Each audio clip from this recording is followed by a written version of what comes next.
لیکن میرے عزیز دوستو، اللہ کے رسول صلی اللہ علیہ وسلم نے فرمایا کہ جب انسان کے پاس یہ نعمت موجود ہوتی ہے، الصحت، کہ انسان کے پاس جب صحت موجود ہوتی ہے، اس کے دھوکے میں پڑ کر وہ نیک کاموں کو ٹالتا ہوا چلا جاتا ہے۔ دوسری نعمت اللہ کے رسول صلی اللہ علیہ وسلم نے ارشاد فرمائی، الصحت والفراغ، کہ جب انسان کے پاس فراغت ہوتی ہے، فرصت ہوتی ہے، چھٹی ہوتی ہے، تو اب یہ انسان اس وقت کو غنیمت نہ جان کے بلکہ یہ سمجھتا ہے کہ تیرے پاس ابھی وقت ہے، ابھی تو عصر کی اذان ہوئی ہے، ابھی تو ظہر کی اذان ہوئی ہے، ابھی تو جمعے کی اذان ہوئی ہے، ابھی اذان میں بہت سارا ٹائم، ابھی جمعے کی نماز کھڑی ہونے میں بہت وقت ہے، ابھی آدھا گھنٹہ ہے، ابھی 20 منٹ ہے، ابھی 15 منٹ ہے، ابھی 10 منٹ ہے۔ میرا عزیز دوستو، جو اللہ نے صحت والی نعمت موجود دی تھی، جو وقت والی، فرصت والی، چھٹی والی اللہ نے نعمت دی تھی، یہ اس وقت کے دھوکے میں پڑ کر اسے ایسے ہی گزار دیتا ہے، نیک کاموں کو ٹالتا ہوا چلا جاتا ہے۔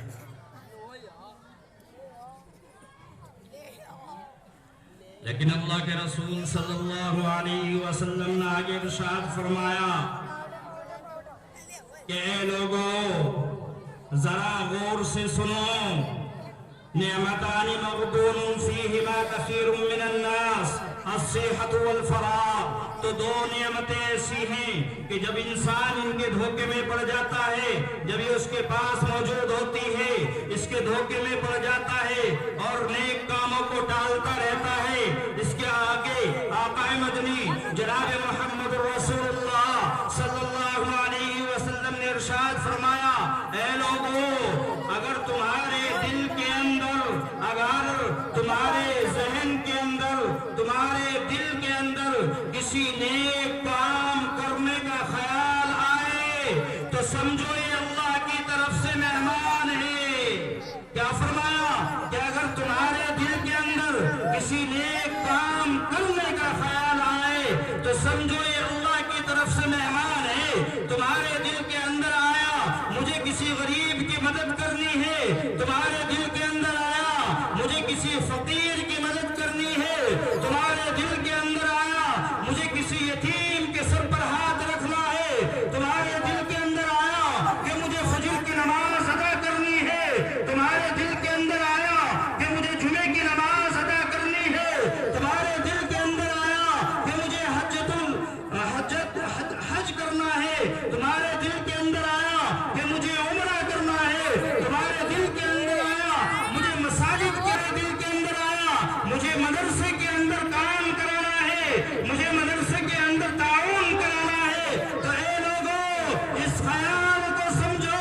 کہ یہ خیال اللہ کی طرف سے مہمان ہے، اور اس خیال کی قدر کرو اس سے پہلے کہ یہ خیال تمہارے دل کے اندر آنا بند ہو جائے۔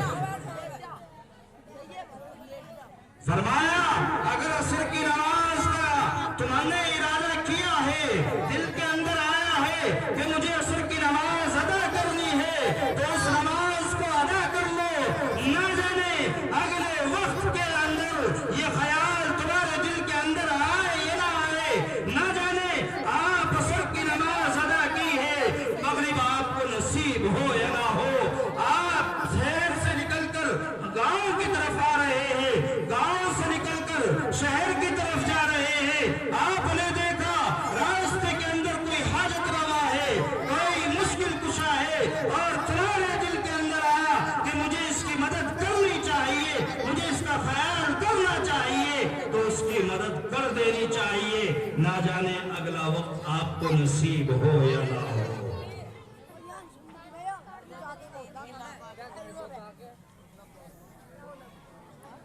لیکن میرے عزیز دوستو، اللہ کتنی محبت کرتا ہے، اللہ اس بندے سے بے انتہا محبت کرتا ہے کہ اس بندے کے لیے، اس بندی کے لیے، اس ایمان والے کے لیے، اس ایمان والی کے لیے اللہ رب العزت نے انگنت موقع ایسے دیے ہیں کہ جس طرح سے یہ پوری زندگی اللہ کی نافرمانی میں گزارتا ہے، اللہ کی وحدانیت کو ٹھکرا کر رسول اللہ کی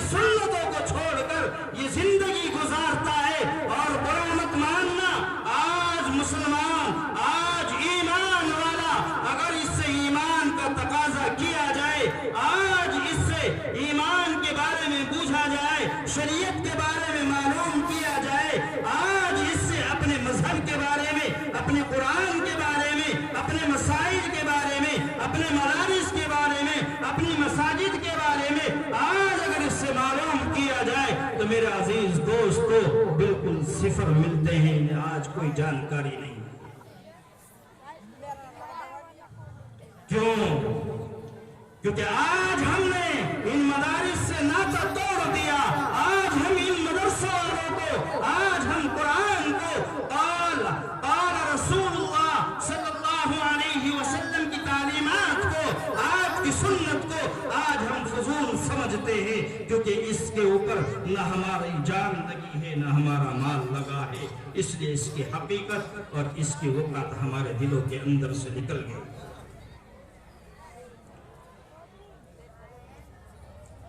آج انسان نفسی نفسی کے دور ہے، نفسی نفسی کا عالم ہے، ہر کوئی ایک دوسرے سے آگے کی دوڑ میں بھاگ رہا ہے، لیکن میرے عزیز دوستو جس کا اصلی مقصد ہے آج اس سے دور ہوتا جا رہا ہے۔ آج نہ جانے 80% لوگ ہمارے اندر ایسے ہیں کہ جنہیں ایمان کا معلوم نہیں، جنہیں کلمے کا معلوم نہیں، جنہیں نماز کا معلوم نہیں، جنہیں یہ نہیں پتا کہ دنیا کے اندر آ کر ہمیں اپنی زندگی کس طرح سے گزارنی ہے، کیا کیا چیزیں ہمارے لیے ضروری ہے۔ میرا عزیز دوستو آج ہم اس سے بالکل کوسوں دور جا رہے ہیں۔ کوئی ایک چیز آج ہم یہ بتلا دیں کہ ہاں ہم رٹول والے اس چیز پر متفق ہیں کہ آج ہمارا اٹھنا یا ہمارا بیٹھنا یا چلنا یا سونا یا کھانا یا پینا یا رہنا یا کاروبار یا ہماری کاشتکاری یا ہماری زراعت یا ہماری دکان یا ہمارا کھانا یا پینا رسول اللہ صلی اللہ علیہ وسلم کے طریقے کے مطابق ہو، آپ کی سنت کے مطابق ہو، آپ جس مذہب کو ماننے والے ہیں، جس شریعت کو ماننے والے ہیں، کوئی ایک چیز بتلا دے کہ ہاں ہم پورے لوگ، ہم اپنی شادی، اپنے بیاہ، اپنے کاروبار، ہاں ہم رسول اللہ کے مطابق اور اپنے مذہب کے مطابق کر رہے ہیں۔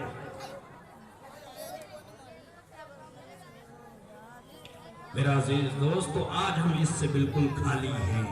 یہ چیز ہمیں بتلائے گا کون؟ یہ چیز آئے گی کہاں سے؟ یہ چیز انہی مدارس سے آئے گی۔ یہ جو یہاں فرش کے اوپر بیٹھ کر پڑھانے والے ہیں، یہ جو قرآن کی تعلیم دینے والے ہیں، یہ جو ننھے بچے قرآن کی تعلیم پڑھتے ہیں، یہی ہمیں بتلائیں گے، یہی ہمیں سکھلائیں گے۔ اور خدا کی قسم یہ بات بجا نہیں ہے کہ اگر آج ملک ہندوستان کے اندر اگر اسلام زندہ ہے، قرآن باقی ہے، ایمان باقی ہے، تو انہی مدارس اور انہی مراکز کی بدولت ہے، ورنہ آج ہم میں مسلمانی کہیں سے کہیں تک بھی نظر نہیں آتی۔ حقیقت ہے یا نہیں؟ صحیح ہے یا نہیں؟ یا میں غلط کہہ رہا ہوں؟ یقیناً آج اگر ہمیں کہیں نور کی کوئی کنار نظر آتی ہے، روشنی اگر کہیں نظر آتی ہے، تو خدا کی قسم انہی مدرسوں کے اندر سے نظر آتی ہے، انہی مراکز کے نظر سے آتی ہے، جو یہ بستر اٹھائے پھرتے ہیں، یہ جو ٹھوڑی میں ہاتھ ڈالتے ہیں، یہ جو خوشامدیں کرتی ہے، خدا کی قسم اپنے لیے خوشامد نہیں کرتے، تمہاری خوشامد اس لیے کرتے ہیں کہ یہ میرے بھائی کسی بھی طرح سے اللہ کو ماننے والے بن جائے، یہ جنت کے اندر جانے والے بن جائے، یہ جہنم کا ایندھن بننے سے بچ جائے۔ ان کی نسلوں کے اندر دین باقی رہے،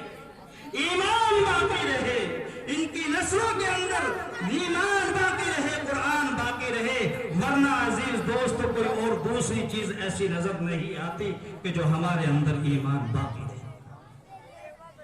تو میرے عزیز دوستو مجھے یہ بتلاؤ کہ ان مدارس کی ہمیں ضرورت ہے یا نہیں ہے؟ کہ ان مراکز کی ضرورت ہے یا نہیں ہے؟ کہ ہمیں اپنے بچوں کو مذہب کی تعلیم سکھانے کی ضرورت ہے یا نہیں ہے؟ کہ ہمیں اپنے بچوں کو ایمان پر مضبوطی کے ساتھ کھڑے ہونے کی ضرورت ہے یا نہیں؟ ہے یا نہیں؟ ہے یا نہیں؟ ہاتھ اٹھا کے بتاؤ۔ ہے ضرورت، ہے اپنے ایمان کو بچانے کی ضرورت، ہے اپنی نسلوں کو باقی رکھنے کی ضرورت۔